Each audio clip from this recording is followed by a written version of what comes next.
I'm not the guy who read every manga out there, but I read most of the ones people praise a lot.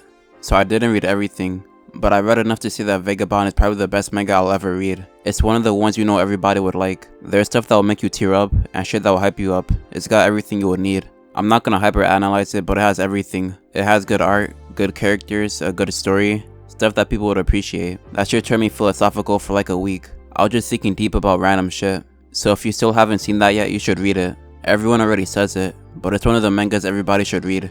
The manga I really wanted to talk about is for people who already finished it, cause Vagabond got put on pause since like 2015 or something like that. The author stopped midway to take a break, and then he made a new manga.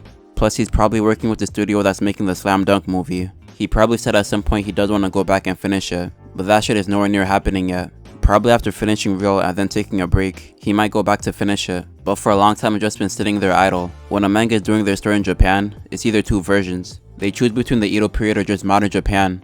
Anything in between nobody gives a shit about. So one is with samurai and honor and all that other shit, and then the other is mostly something supernatural in a modern city. The only one that I can think of that's in the middle is Gintama. It's both at the same time. The current Gintama is futuristic and advanced with the aliens, but every time they had a flashback, I've never seen somebody with a car or somebody using electricity. They would just live in small villages and shit. It's like going from Futurama to the Flintstones. It wasn't trying to say one or the other. But Gintama's a spontaneous kind of anime, but in a good way, so it ends up working. The samurai type of animes and the modern ones both got their pros and cons. Like Sword of the Stranger is a really good samurai movie, but stuff like Jujutsu Kaisen's also good, but for different reasons. I'm only realizing now how good Jigan probably is after finding some panels on it. I don't know how I didn't know before, cause I knew about it for a long time now, but I don't expect to like it for the same reason I would like a samurai anime. If you're the kind of person that really likes samurai anime, Blade of the Immortal is the type of shit you would be into. I see it as a cousin to Vagabond. They don't got the same storyline or anything, but the reality checks you get on both of them are similar. It's an MC duo story, Rin the female MC,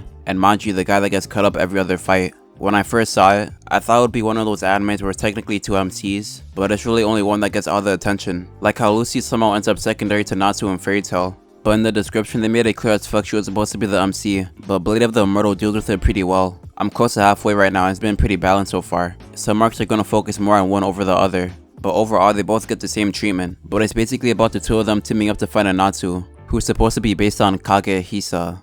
And I'm not gonna lie, I have no clue who the fuck that is. But I'm guessing he was pretty busted because Natsu is the main threat to the story. He's trying to make a new samurai culture for Japan, so he's wiping the country of all the dojos, and putting them all under Ito Ryu, the dojo he made, and he killed Ren's dad trying to do that. So Ren teamed up with Manji to get revenge, and Natsu is not a villain by the way. The story doesn't split characters into being good or bad. On paper he could probably pass as one, but there's a lot of times where he looks like a pretty good guy, even to the characters that hate him. At a certain point it's pretty clear that he isn't a bad person, but there's a lot of second guessing that happens. Even Rin starts second guessing herself if she really does want to get revenge. So she went and talked to Manji about it, and most of the time, you would expect him to agree with her and talk her out of it, or at least be neutral, but he has her double down on that shit and even presses her about it. Most of the time it's not a good versus a bad, just people who end up fighting each other. There's a lot of times where Rin or Manji do something fucked up too. Manji kills a guy on a chance he might be the guy he's looking for. Sometimes the MCs look like the bad guy in the situation. I mean, there's some people that are objectively bad. Like even the people that are with him are saying they're shitty. There's a guy that has fun butchering girls while he's doing the birds and the bees. But then there's also really good people in the story. It's a mix of mostly neutral with some good and bad put in to change it up a little. But the overall story is that Rin and Manji are trying to hunt down a Natsu and get revenge. At the start it's kinda linear feeling,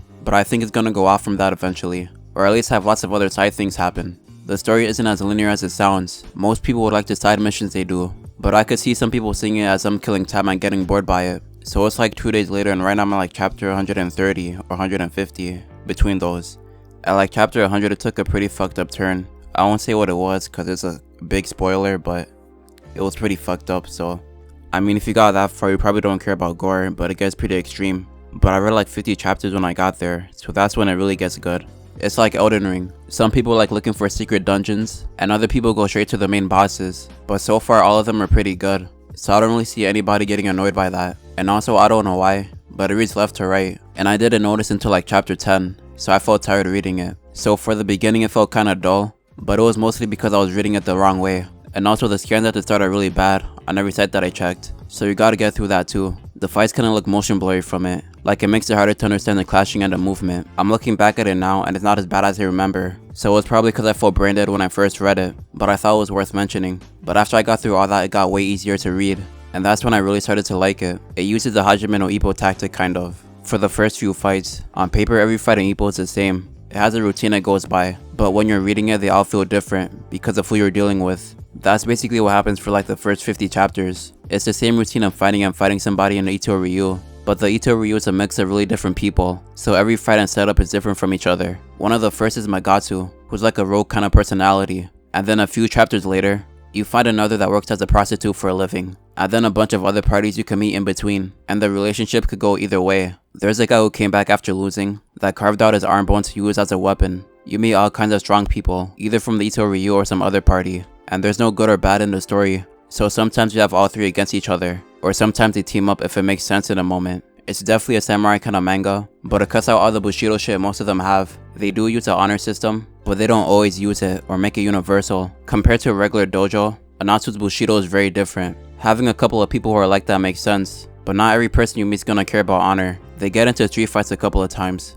and those niggas definitely don't care about it. Most of the fights are without the Bushido stuff. When you're really looking at it, most of the time it's somebody getting jumped, and the characters don't bullshit about it either. If they see somebody who's not down with fighting fair, they don't have an issue fighting dirty too. The characters can be nice, but not to the point where they do dumb shit. No one will let somebody jump them and still try to fight fair. It wakes you up to reality that not all samurai cared about Bushido. So if you like samurai stuff, you would probably like Blade of the Immortal. If you enjoyed, go watch some other shit about anime.